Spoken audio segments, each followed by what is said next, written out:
Right? Thanking God just in general as we get the chance to approach the end of the book of Acts, understanding that nothing is guaranteed for any of us as we begin to look at Paul's third missionary journey or final missionary journey, at least understanding you can divide them up in many different ways. But as we're looking at it here, you can start it maybe back in chapter 20 as he is saying goodbye to some of the congregations he has worked with, looking towards Jerusalem, or you could start it here in chapter 21 as he is going to be arrested, which is going to mark roughly 3 movements where his arrests are going to lead to 2 hearings in Jerusalem that are then going to lead to 2 hearings in Caesarea, and then finally his request to be moved for a final hearing to Rome, where the book of Acts will end. But understanding that of all the places we could call ourselves starting our description of Paul's third final missionary journey, we're picking it up here in chapter 21.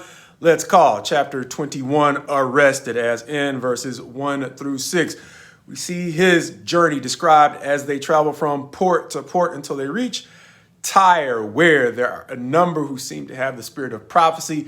And with that spirit of prophecy, they're going to tell Paul that there is danger ahead at Jerusalem. It's not the last time he will hear that, because as they move on from Tyre to Caesarea, verses 7 through 14 are going to help us to understand that Paul is going to stay with Philip, described as one of the 7, presumably the 7 who were designated as what we would today, I guess, call deacons. Either way, those who were appointed to make a fair distribution between the widows who were not apparently getting a fair distribution of the care that was provided for them. Anyway, it was the 7 men deemed super trustworthy, in my paraphrase, trustworthy enough to be entrusted by both parties, that a fair resolution could be administered by them. He's one of those who likewise might be the same Philip who went to go preach the word in Samaria as the disciples began to be dispersed, as the persecution picked up in Jerusalem. And likewise, he was the one, quite possibly, who preached to the Ethiopian eunuch as well. Either way, Paul is staying with this Philip, literally described as one of the 7, who has 4 unmarried daughters who prophesy. And during Paul's time there, they're going to be joined by another prophet by the name of Agabus, who is going to come up from Judea. And like those who prophesied in Tyre, he is going to warn Paul of the dangers ahead in Jerusalem, taking his belt and demonstrating the way that Paul, the one who owns that belt, will be carried away into the hands of the Gentiles by his own people in Jerusalem. However, Paul, determined to still make it to Jerusalem, is going to persuade them that he is not going to stop his journey on towards Jerusalem, leading them to say something similar to what we saw Christ say in the garden, which is, God's will be done. As Christ said, when his own cross was ahead of him, your will, not mine, Father. But verses 15 and 16 here in Acts are going to go on to describe Paul's arrival in Jerusalem, as verses 17 through 26 are going to describe his meeting with James and the elders, where Paul is going to be able to describe to them God's success amongst the Gentiles in the work that he has done amongst the Gentiles. And likewise, they are going to be able to describe for Paul God's success in Jerusalem amongst the Hebrews. But they're going to say, because of the fact that it is still not all good in Jerusalem between the first church and those who don't yet believe amongst the Hebrew people, they're going to say to avoid unnecessary drama. Their counsel is for Paul to purify himself with 4 who they have under a vow, and for Paul to pay their expenses, to show that as he has paid their expenses and he has joined them in the purification, that he lives under subjection to the law of Moses, even though he identifies with the Christ and the other believers in Jerusalem. Verses 27 through 36, however, are going to show that his attempts to appease them are not going to matter, because on site, apparently, when those who he has come into contact with during his work, I think throughout Asia, when they see him in the temple, they are going to form a mob and mob him, trying to kill him. Word is going to get out to the point where the local Roman tribune is going to intervene and save Paul. In the attempt to try to find out why they're trying to kill Paul, he's not going to be able to, because there's that much commotion. But in carrying Paul away, before he can fully carry him away, Paul is going to make a request to the tribune in Greek, impressing the tribune enough to give him the opportunity to address the people, at which point the chapter is going to end by showing that they at least respect him enough to quiet down. And we're going to see that they quiet down even more when the chapter ends with him addressing them in Hebrew.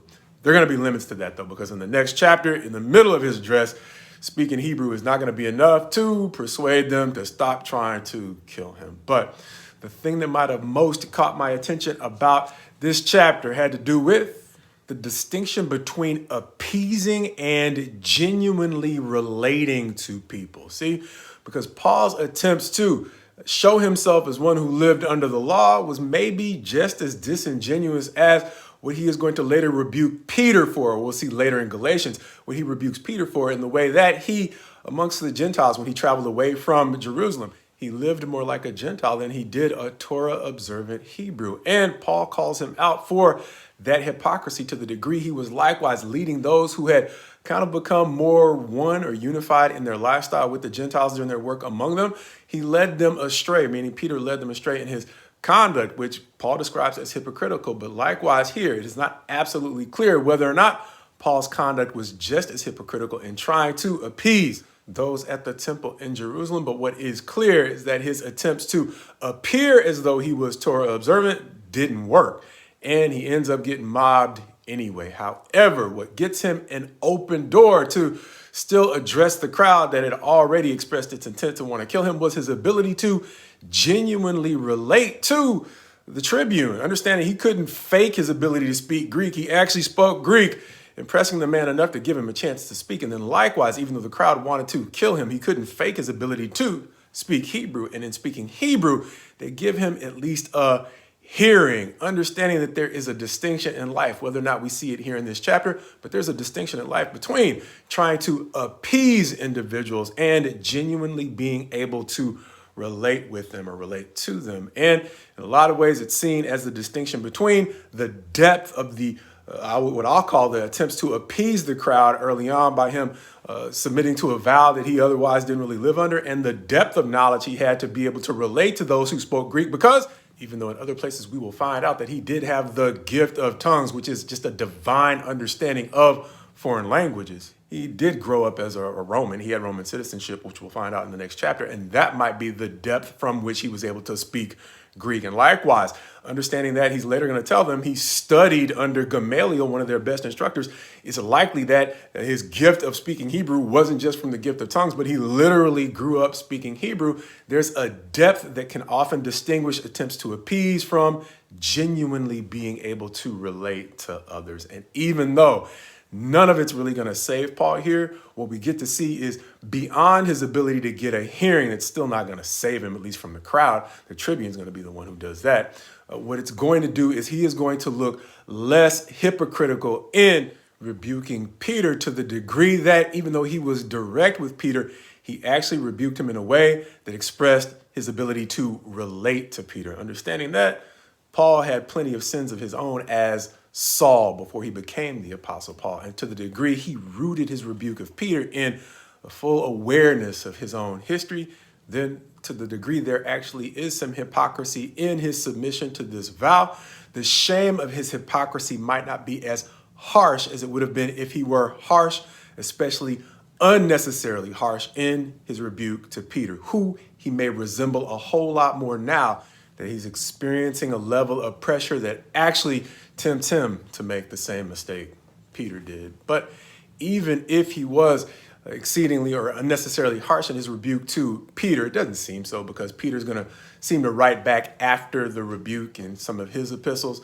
still speaking well of Paul. So whatever happened between them shows us or gives us an example that we can disagree in that iron sharpens iron way. And to the degree we still have a heart that can receive rebuke, we can still think and speak well of one another, even though we openly disagree. That seems to be the relationship between Paul and Peter. But even if Paul went too far in his rebuke of Peter, and it just makes Peter look that much better and that much more gracious to still be able to view Paul as a brother, the bottom line is Paul now has an opportunity to genuinely relate to Peter on a deeper level than he could before he faced the kind of pressure that made it clear that he could stumble in the same way that Peter did too.